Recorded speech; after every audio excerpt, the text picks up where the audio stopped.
अब मैं आपको बताना चाहता हूँ कि कुबेर को भगवान शंकर ने उत्तर दिशा के क्षेत्रपाल बनाया। 10 दिशाओं में, पूर्व दिशा में इंद्र, अग्नि दिशा में अग्नि, दक्षिण दिशा में यम, नैऋत्य दिशा में नैऋत्य, वरुण दिशा में वरुण देव, वायव्य दिशा में वायुदेव, उत्तर दिशा में कुबेर देव, ईशान दिशा में भगवान ईशान, ऊर्ध्व दिशा में ब्रह्मा और पाताल दिशा में नाग देवता।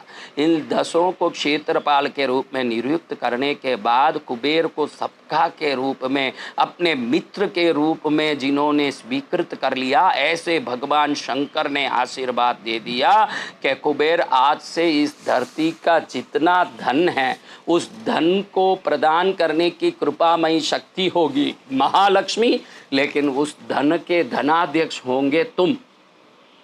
ऐसे कुबेर देव को धन के अध्यक्ष बना के, धनाध्यक्ष, धन कोटारी बनाने का दिन भी यही अक्षय तिथियों का दिन है, जिस दिन कुबेर भी क्या बन गए, जो उत्तर दिशा के दिक्पाल थे वो दिक्पाल धन के अध्यक्ष बन गए। कुबेर का नाम स्मरण करने मात्र से दरिद्रता दूर हो जाए, ऐसी शक्ति बन गए, ऐसी महाशक्ति बन गए।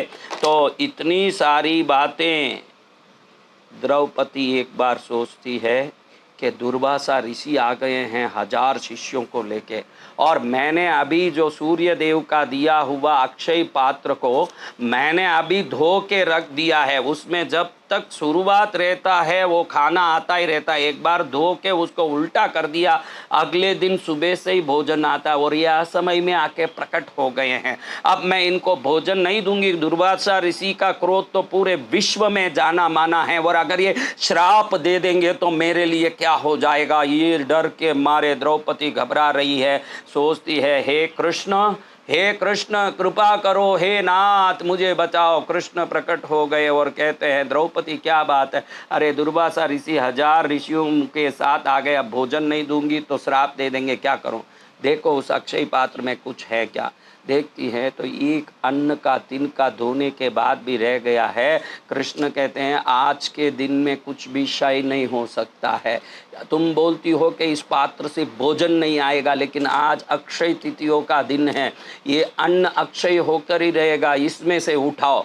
जैसे उठाने लगी, धोए हुए बर्तन में से वापस भोजन नहीं आएगा, ये नियम था, लेकिन वो अक्षय तिथियों का दिन होने के कारण उसमें से भोजन प्रकट होने लगा। लेकिन भोजन देने की जरूरत ही नहीं पड़ी। कृष्ण की कृपा से दुर्वासा एवं सभी ऋषि जो नहाने गए थे उनको पेट भरने जैसी तृप्ति अपने आप हो गई, और डकार आ गया, और अब सोचते हैं कि अब जाके क्या खाएंगे, पेट में जगह नहीं, और नहीं खाएंगे तो नाराज होगी, तो मुंह फिरा के वो खुद ही चले गए, आए ही नहीं। और द्रौपदी को कृष्ण की कृपा से नियम टूट के कृपामय अन्न का प्राकट्य हुआ। वो अक्षय तिथियों का दिन है जहाँ नियम ये था कि भाई भोजन अब नहीं मिलेगा, लेकिन नियम के ऊपर भी वो दिन अक्षय तिथियों का दिन होने से उस पात्र से अपने आप भोजन निकलने लगा। और आपको सबको पता है, इसी माता द्रौपदी का सभा में चीर हरण हो रहा था, तो माँ घबरा गई द्रौपदी कि अब क्या होगा। उस समय कृष्ण ने अक्षय ऐसे बोल के आशीर्वाद दिया, और अखंड रूप से साड़ी आने लगी। खींचते खींचते दुशासन एकदम थक गए और परेशान होकर के छोड़ दिया द्रौपदी माँ को। वो दिन अक्षय तिथियों का दिन था, जब सभा में आकर के बिल्कुल द्रौपदी को कृष्ण के अक्षय वरदान से चीर बढ़ता गया और जीवन बढ़ता गया। ऐसे अक्षय तिथियों के दिन मैंने कहा कि हमारे लिए भी तो कुछ, द्रौपदी माँ को चीर हरण से, अपमान से बचने के लिए चीर को प्रकट करके अक्षय वरदान दिया, अक्षय पात्र से अन्न को प्रकट करके वरदान दिया। भगीरथ जी की तपस्या से गंगा इसी दिन प्रकट हो गई। वेद व्यास जी का महाभारत इसी दिन लिखना शुरू हुआ।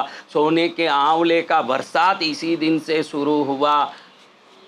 कुबेर को धनाध्यक्ष बनने की शक्ति इसी दिन से प्राप्त हुई। महालक्ष्मी आज के दिन ही समुद्र मंथन से प्रकट हुई। उसी दिन महालक्ष्मी को विष्णु के वक्षस्थल में स्थान प्राप्त करने की शक्ति मिली। तो हमारे लिए भी तो शास्त्रों में कुछ न कुछ बोला होगा कि जब इतने लोगों का कल्याण हो गया तो क्या आपका कल्याण नहीं होगा महाराज? आपका कल्याण नहीं होगा?